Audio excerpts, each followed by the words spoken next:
Good morning, everybody. Thank you so much for joining us this morning. I'm Melanie Sanderson. I am Managing Editor of the Good Schools Guide. And this morning I'm joined by three heads of excellent schools in North London. I've got David Benson, who's the head of Mill Hill School, who's been with the school since 2023 and was formerly principal at Kensington Aldridge Academy. 20 years experience in the state-maintained sector as well. I have Vicky Bingham, who's the headmistress of North London Collegiate School, also since 2023, formerly head of Southampton High School and a classicist. And I have Marcus Cliff Hodges, who's the warden of Forest School since 2016. So a really stellar cast of heads of North London schools with me this morning. And just looking around the room, I'm sort of expecting that a lot of you will be looking for... Oh, we've got a problem. Okay. Can we swap Marcus's headphones? Oh, yes. I think one of those pairs will work. Yeah. Thanks very much. No lights on. So what we're going to focus on this morning, and what we hear endlessly on the stand downstairs for the Good Schools Guide, is parents wondering how to get their child into these excellent schools, and you know what the competition is really like, what steps they need to take to set their child up for success. So I just want to ask the panel to start with, what schools are really looking for in a candidate? That you guys really want to see when that child steps over the threshold to the interview? Vicky? I mean, fundamentally, you want to make sure that the child is going to thrive in your school. And independent schools are more or less academically selective. Some in London are highly academically selective, others are not. But it's really important, actually, that your child goes to a school where the pace and the environment is right for them. And the other thing to remember is that schools are not just looking for the academic side. They're also looking for children who are going to throw themselves into the life of the school, children who are going to make a positive and kind contribution to their school community, and parents who are going to support the ethos of the school. So I think we probably all agree that there's no such thing as a finished product of any child at age 10. So we're categorically not looking for finished products at all. We're looking for potential, like you said, looking for children who are going to come into these schools that offer so many different opportunities and experiences and make the most of those. And I think also, I'm sure we'll come on to it later, but when children are prepared for entrance exams, that's a sort of double-edged sword because we are as much looking for everything that's natural about the children and for them to be themselves as we are for anything else. Yeah, I think we're going to talk about tutoring later. But David, I just want to pick up on something. Then I just noticed when Vicky mentioned they're looking for a certain type of parent. I noticed that you raised an eyebrow. Would you like to just expand on that a little bit? What are schools looking for in the parent? So I'll try to answer that question honestly, and all of the stuff as we move through admissions, I'll try to be as candid as I possibly can, because I absolutely understand the anxiety and the stress, frankly, that this can put on families, and I think that's unhelpful, and I'm sure colleagues would agree. But, you know, a child will thrive in a school, back to Vicky's point, if the school and home can work together in a supportive and open way through the 7 years that child in the school.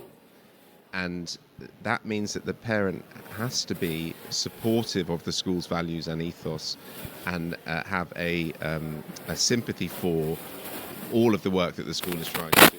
So, you know, if parents have understood that and researched that and know what the school is saying in terms of these are our expectations, these are our values, this is how we will communicate with you, then that will be a much smoother relationship all the way through, because we can do a lot, particularly in the independent sector, given the resources we have to support children, individuals. But there are limits to the problems that a school can solve, I suppose. Okay, thank you. And there's a lot of rhetoric around the parent communities about exactly how competitive it is to get into, particularly the very academic schools like your school, Vicky. There can be quite a hysterical rhetoric around this.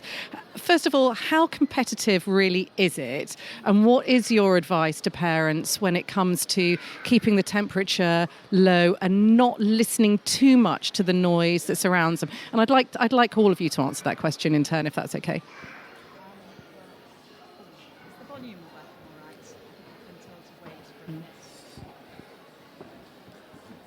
Seems to be causing some interference. That's yes, much better. Right. The first thing I'd say, which I hope is reassuring to parents, is I'd say the children on the whole are really quite resilient through the process, more resilient than their parents. When I see little 11-year-old girls turning up for the entrance exam, on the whole they're smiling. There might be one or two who burst into tears and need a little bit of TLC. That's entirely normal. But on the whole, they have actually quite a nice day. And they really enjoy coming to the interview. And I think it's that, if parents can try and at least sort of put their game face on for their child and keep things calm at home, then they will send a much calmer child into the interview process and into the examination. In terms of how competitive it is, well, North London, it's 10 applicants per place. But then it's probably also 10 applicants per place at many of the other London schools. And I don't see children roaming the streets of London with their parents desperately looking for an independent school. I think what can happen, and I know parents hate this, and schools hate it too, is the wait list, where you can end up with some children have sort of 3 or 4 lovely offers. And then some children may not get an offer that they're happy with. But then, if their parents are patient, then they'll probably find it does all actually work out. It's a lot less.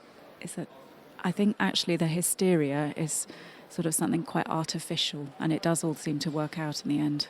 And you would agree with that, David? Yes, completely. So the children are highly attuned to your emotions and your energy around the process. So we have to, I think, even though we're very focused on the best education for our child, not project that anxiety and put our game face on, as Vicky put it.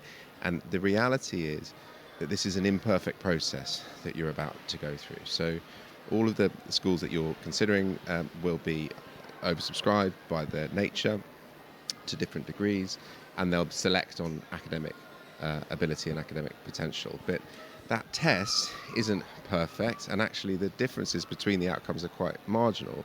So they have to throw your hat in their ring for several tests is the best thing to do, and to treat it as a bit of, this year we're in year 6, we're going to run the gauntlet of these tests, and maybe we will do better over here and a bit worse over there, and maybe this school their line will be here and this school their line will be there. And after that, but it doesn't mean they're not a really capable child, because the differences in terms of who gets invited to interview and who doesn't are hyper marginal, right? And intelligence, people make progress on different trajectories, and it's not necessarily the case that if someone is maturing a bit later, they're not going to go on to be really successful. At interview, again, there's an element of subjectivity. So obviously we brief our staff who are doing the interview, and we use a mark scheme, but frankly, your child might give us an answer, and I might think that's a 5 out of 5 answer. And Vicky might think it's a 4 out of 5 answer, and Marcus might think it's a 3 out of 5 answer, right? So the best thing that you can do is to just say, I will throw my hat in the ring, I will go for a number of different schools, I will get some offers on the back of that, and I will find the school that is right for me eventually, as I can. And what would you say is the magic number? Marcus, I'll ask that question to you. What is the magic number of schools? We often get asked by parents, how many schools should I apply for? And, as a parent, I often feel that you don't want to put your child through undue stress and anxiety. But of course, as David said, you do need to throw your hat into the ring with a number, particularly in London where it's more competitive. What would you say is the magic number of schools to apply to? Well, since you put me on the spot, not too many. Possibly 3. What I would say is I think, in a sense, as important is to get to know the schools that you're applying to, because sometimes we could talk as if these are just generic schools that are all the same, lined up, and you're choosing exactly the same. All these schools are different. They're all distinct. They all have different characters. And it's very important that parents spend as much time as they can getting to know these schools that are going to become your child's second home. And it's not exactly like buying a house, but if you spend a day doing viewings of houses, eventually you'll walk into one and you'll say, this feels like home. This is where I could live. And that's the same with the school that you're looking for. I think actually it's more of I understand the huge parental peer pressure as much as children's endure peer pressure. And around applications to schools, there's huge peer pressure. But actually it's more of a buyer's market than I think parents realise. And if you find the school or the schools or the 3 schools perhaps that you really like, and you think those are going to be really good second homes for your child, then actually the stats show that, again, if the feeder school that your child is currently at knows the level of the senior school, that there's a very high likelihood of you getting into one of those schools. Vicky, would you agree with that number? I'd actually go a bit higher. I'd say, I've been doing this process now for eight years as a head. I'd say 5 or 6 would be a sensible number. I see very few children going for sort of 8, 9, 10, and I think that's a bit intense. You don't want to miss too many days of school. There is, of course, the beauty of a group like the North London Consortium. We're not actually part of that. We have our own entrance examination. But if you sit one consortium school, you can then set a number. I'd say 5 or 6, but I think the critical thing is to have a bit of a range. It's a bit like when you apply for university. You've got 5 choices. You might have 2 or 3 that are sort of properly aspirational, 2 or 3 which are sort of quite realistic, and then 1 which is a backup. But I don't really like that word, because just because a school is not as academically selective, and that tends to give a school greater or lesser choice in choosing their students, does not mean in any shape or form that it is less good. There's this kind of myth that the teaching must somehow be better in an academically selective school. And as the head of one of the country's most academically selective schools, I say that's categorically not true. It's the difference in sort of teaching and learning ethos. It's not about the quality of the teaching or the quality of the pastoral care or co-curricular programme. Can I just add to that? Yes, of course. Very quickly, because my number is the same as Vicky's number, which is, I'd say, 4 to 6. But I agree strongly with what Marcus has said about know if this is the right school for you. And I talk to parents all the time who have done a lot of research about Mill Hill. They might have older siblings in the school or know people socially there. They've been to open events and so on, and they're very, very motivated to get into Mill Hill as their first choice. And what comes from that is some anxiety about, oh my gosh, will this happen? And what I say to them is, look, it is more of a buyer's market actually than I think people might appreciate it. And there is this process of waiting lists and a kind of schools moving through those lists in order to consolidate who that next cohort of pupils is going to be. So back to that first point that Vicky mentioned, you have to get through that first hurdle of the test. These schools are academically selective, means you need to be prepared and able to cope with learning happening at pace. But also, as we've said, you don't want to be overly rehearsed or put a disproportionate amount of anxiety on that. So get through the test and then get through the interview. And if you don't get an offer straight away, keep that conversation going with the school. Keep talking to the admissions office. That's great advice. Make it clear that we are firm. And if a place comes up, because I might offer 80 girls, and some of them might say, actually, thanks very much for the offer, I'd rather go to North London Collegiate, and vice versa. So we will be moving through that list, and something will come up. And if we know that you are ready to accept and pay the registration fee and get on board, then that is helpful information to us. So keep that conversation open as well. Yeah, it's great advice. Thank you. Marcus, did you want to add something? Yeah, just also that the size of schools is very different. So at Forest, we have year groups, I think, Thames, of 180. So we're offering 180 places in year 7. And in order to do that, we would offer nearly twice as many places, because all the people applying to Forest are also probably applying to other schools, 5 other schools, and we don't know exactly how many are going to accept our offers. So we have an interesting time of making far more offers than we have places, and trying to second guess how many of those are going to be accepted to get exactly to 180 on March the 6th at 10 o'clock. Very interesting. Yeah, thank you. I just wanted to pick up on something else that you raised earlier, Marcus. You mentioned feeder schools, and I'd like to talk a little bit about the process of getting towards year 6. How important is the feeder school in terms of winning a place at one of your schools? Am I not? Oh, yes. Oh, you can hear me. Yeah. And secondly, would you? Do you treat pupils coming from the state-maintained sector and pupils coming from a prep school in exactly the same way, or is there some sort of juggling to do there as well? Yeah. So to answer the last part of your question first, in our current year 7, who have been with us for half a term now, that's 180 pupils. Just for context, those 180 pupils came from 87 different schools.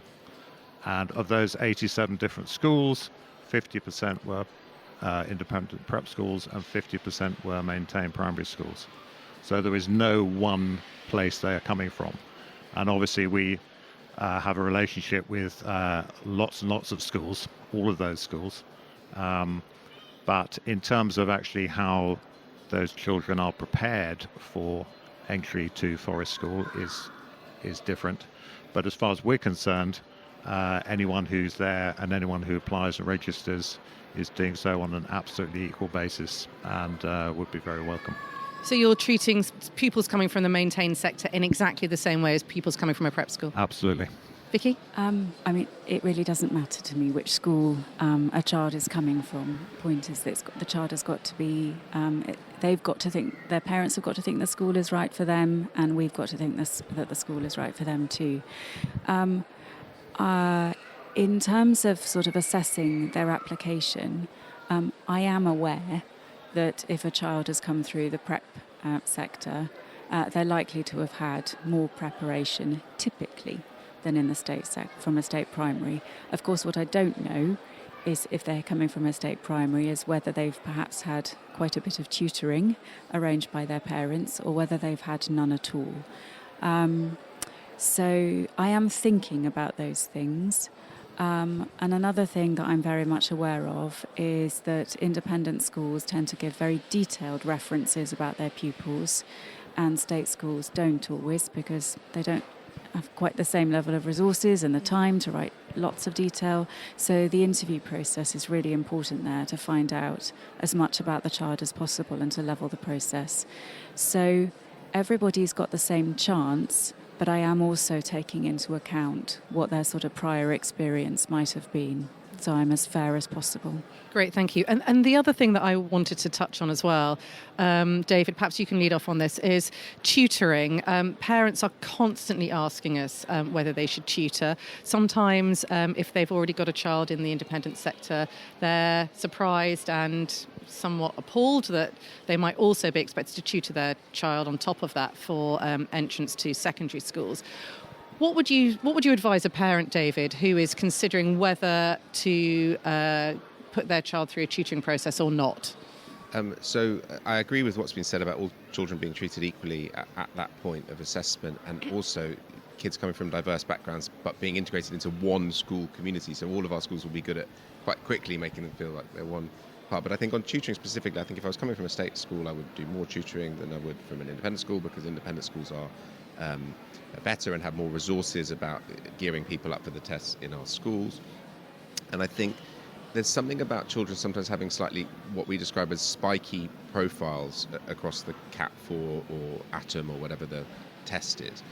So you may see a child with scoring very well on English and reading and writing, for example, but less well on maths, or vice versa. But actually, when it comes to us making that choice about who's coming through to the next stage to be interviewed, obviously a consistently high score is going to be advantage you. So I might do some tutoring in that sense in a targeted and subject-specific way. I would be very, very cautious about over-tutoring, and I'd be very, very cautious about rehearsed tutoring for interview that leads to regurgitated answers at interview. I think that's really key. I think that the bigger messages that I'd be taking from this are that a number of schools is a good idea, that building a relationship with the school is a good idea, that having choices that where you've researched the school and you think, I'm happy with this and I'm going to stick with it, that's a good idea, rather than focusing on interview technique, because what will be at the end of the day, and we are good at knowing that they are only 10-year-olds. I mean, how do you decide with a 10-year-old child, how to rank them in order? It's very hard. So we're good at, on a human level, we're good at treating people as individuals and seeing their potential, and the best thing you can do is to be yourself with the school. Yeah, I think that's absolutely right. I think for pupils, particularly in interview situations, to speak from their heart. And one of the pieces of advice that I often give is not to encourage your child not to give the answer that they think the interviewer wants to hear. So a good example that someone once gave to me is they interviewed a group of prep school boys and said, if you could meet somebody from history, who would that person be? And 90% of the room said Winston Churchill, because they assumed that it was the correct answer because it was what teachers would want them to say. But actually the child that got picked up for saying a much more interesting answer was my grandfather from my mother's side, because I know he did this for a living and it sounded really interesting, and I'd like to find out more about my history of my past, which was spoken from his heart. So I would always say, encourage your children to definitely be themselves and not give the answer they think the teacher wants to hear. Can I throw in one Yes. brief interview example? Because I think sometimes these concrete examples can be quite helpful, actually. Yeah. So I did an interview with 4 prep school boys, and there was one boy who was so quiet on the end, and he didn't, all you go through those answers, who do you want to meet from history, what's your favourite book or whatever, and he was quite reticent on all those questions. And then we got to the end and we did an escape room exercise, which is essentially a kind of series of mathematical problems, and this boy came alive at that moment, and he jumped off the sofa, literally got down, he wanted to look in detail at the questions, and he led them through that process. So I was delighted to make him an offer, and he's doing brilliantly in the school. So he had strengths which weren't necessarily the strengths that allowed him to present consistently through the interview question, but which were visible to us at making the decision.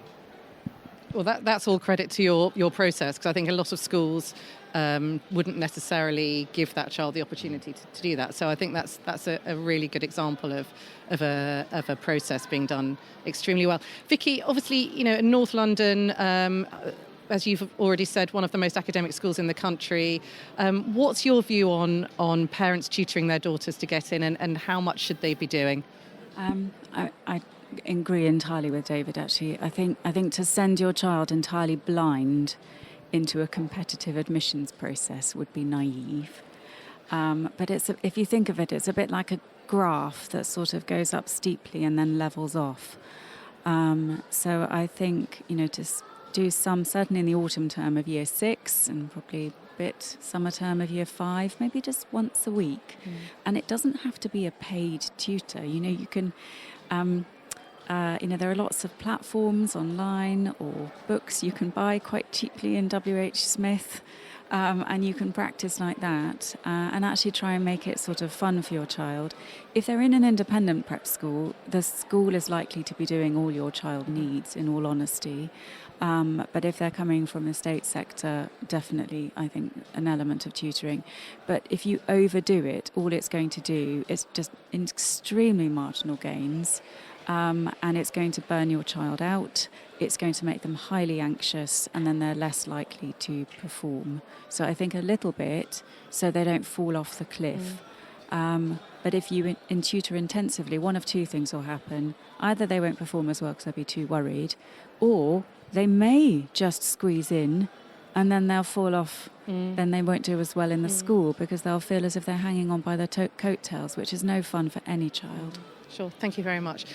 Also on the subject of admissions, I'd like to ask you, how honest and open, transparent should a parent be if their child has a diagnosed or suspected SEN? What do you want to hear from parents who are applying to your schools when they've got in that situation?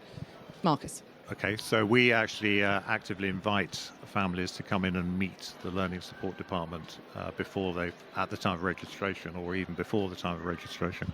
I think that's really important. And again, that is part of what we've been talking about, getting to know the school and getting to know the provision at the school for any child's needs. So those things meet and match. I think that's really important.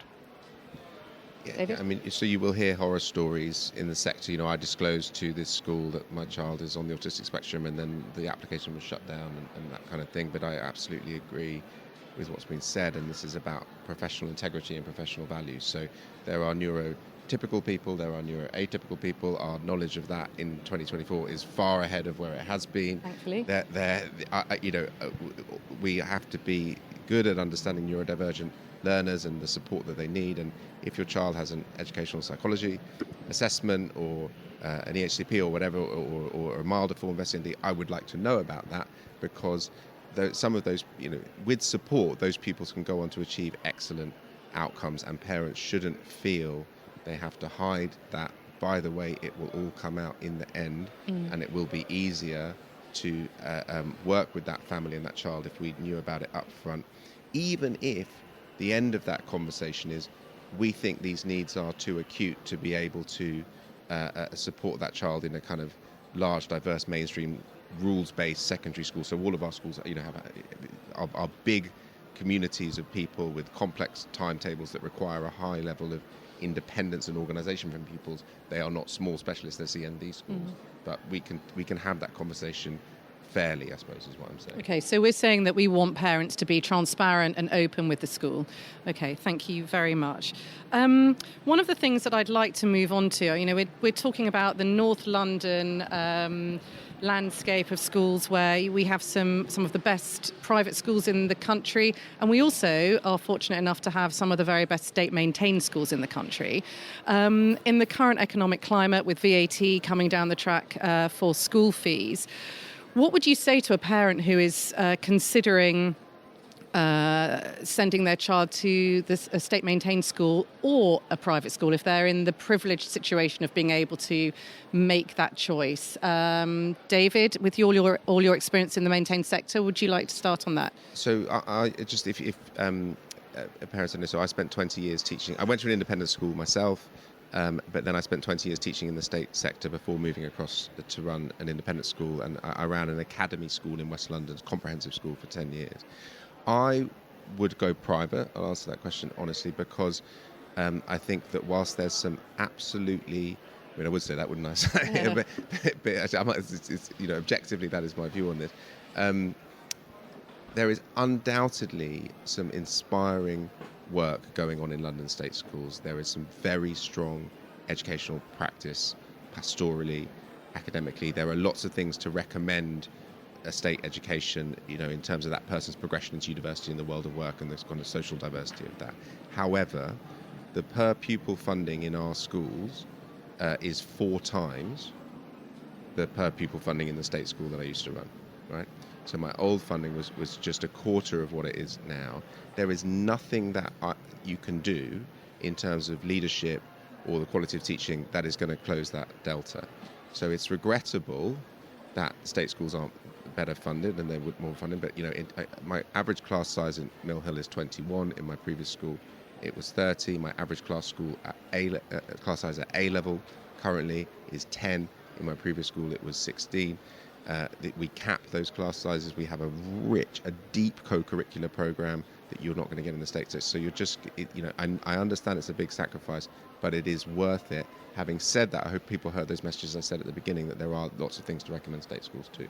Marcus, would you agree with David on that topic? I would, yes. So where we are in Forest in North East London, there are 2 grammar schools within a couple of miles on either side of us. They are high performing in terms of academic outcomes. Their average class size at GCSE is over 30 right now. Pick up on David's point, I think also in terms of value for money at an independent school, of course, academic outcomes are very important indeed, but actually the young person, the whole young person, the character of the young person, the development and growth of your child over 7 years, if they join at 11, is really what the independent school, or certainly our independent schools, have the resources and the investment to really bring out that in whoever your child is, I think. Okay, thank you. And Vicky, same question to you, but I just wanted to add on to it. The slant of, a lot of parents nowadays are thinking, I've got a better chance of getting my child into a top university if they go down the state route. Same question, but with that spin, please. Right. Okay, so if I start with the second bit of your question. So a few years ago, and, forgive me for just picking out Oxbridge as an example, I think the world is moving on, realising there are wider definitions of success than whether you go to Oxford or Cambridge. But a few years ago, Oxford and Cambridge were not actually looking at the type of state school that students went to in the sixth form. They were just looking, really, at whether they went to a state or an independent school. And they weren't even looking at whether they'd been to an independent school for GCSE and then switched over to sixth form. And actually, I was part of a group of independent school heads that pointed out to them that they needed to look at a slightly more complex set of factors. And you really now, they have got wise to the fact that you can't just sort of leave North London Collegiate School at age 16 and then go to a high-performing grammar because that's not a measure of disadvantage. They are using, quite rightly, much more complex measures of disadvantage now, precisely so parents can't game the system like that.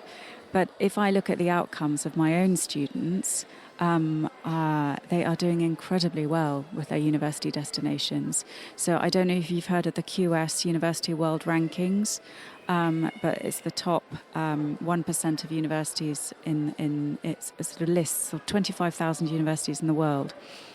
82% of our students went to the top 1% of global universities. So I don't see any sense at all in which their outcomes are disadvantaged. And what the independent sector's resources enable us to do is to do things like provide every student with a university advisor. We're able to provide intellectually enriching additional classes as part of the curriculum.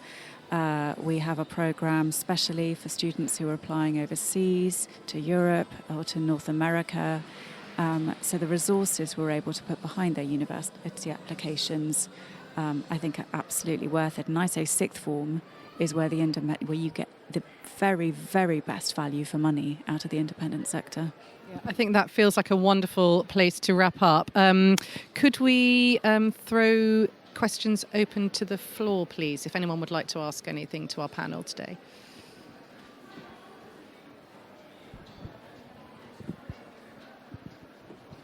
Hi, hello. My name is Virginia. I'm originally from Spain, and I'm raising a child here in the UK. So this whole process sounds to me a bit, although you're trying to be reassuring, sounds a bit overwhelming and completely different to the way I grew up. Moreover, my father was in the Navy, so I moved around quite a few schools when I was a child. I attended 9 different schools, and I think despite all of that, I did relatively well. Is there any advice you would give people from abroad like me in terms of what to look out for? Where do we think our child, having a mother tongue at home and another one in school? I don't know. Sorry, I'm not asking the right question, but what advice would you give me when I try to go to a school to try and identify myself with them, as you said before? That's a great question. Do you want us to lead off, Vicky? We're really used to having a very cosmopolitan, multicultural community of parents and students. An awful lot of students at North London Collegiate schools speak another language at home. So we're actually very used to talking to parents who have been educated in a different system. I was educated in a different system myself, in Brussels, as it happens. So I really understand the mindset of a parent who hasn't been through the UK system and finds aspects of it a bit quirky. And it's our job to try and make it clear. In terms of the 11 plus process, I think it's about going along to the schools, going to one of their open days. You'll find that admissions teams are usually really happy to answer questions. Most schools will also publish information about their admissions tests on their websites, and quite a lot of them will publish sample materials. Typically, I mean, although they run different tests, it's usually maths and English in some shape or form, which obviously they're learning at school. So it's really, when we're talking about little bits of tutoring, it's just topping up the maths and topping up the English. And if they're at an independent prep school, as I said, I don't think additional tutoring is necessary. So it's not as if they're all sort of assessing children on a whole range of different subjects. It's English, maths, and then an interview. Thank you. So David, yes? Just to really reassure you on that, because I know that there is a kind of barrier to getting in because it's quite complex, but actually where your daughter ends up, I mean, there are some world-class independent schools in London that she will benefit from once you've gone through this process. And there is a lot of research that shows that international pupils who've had to move around, because of the resilience they build up through their education, then do better in their adult life. Oh, that's very interesting. Thank you. Marcus? Yeah, and I'd just add that if you rely on the media or indeed politicians to describe the independent sector or independent schools, you will largely get a very fixed, very stereotypical, if I may say so, lazy view of the massive diversity there is within the independent sector. And these schools are very diverse places. They are full of families who have, particularly in London, who are either have moved from elsewhere, are working in London for a while. They are truly diverse school communities, and I think you'd find them very welcoming indeed. That's an excellent point. Thank you, Marcus. Do we have any more questions?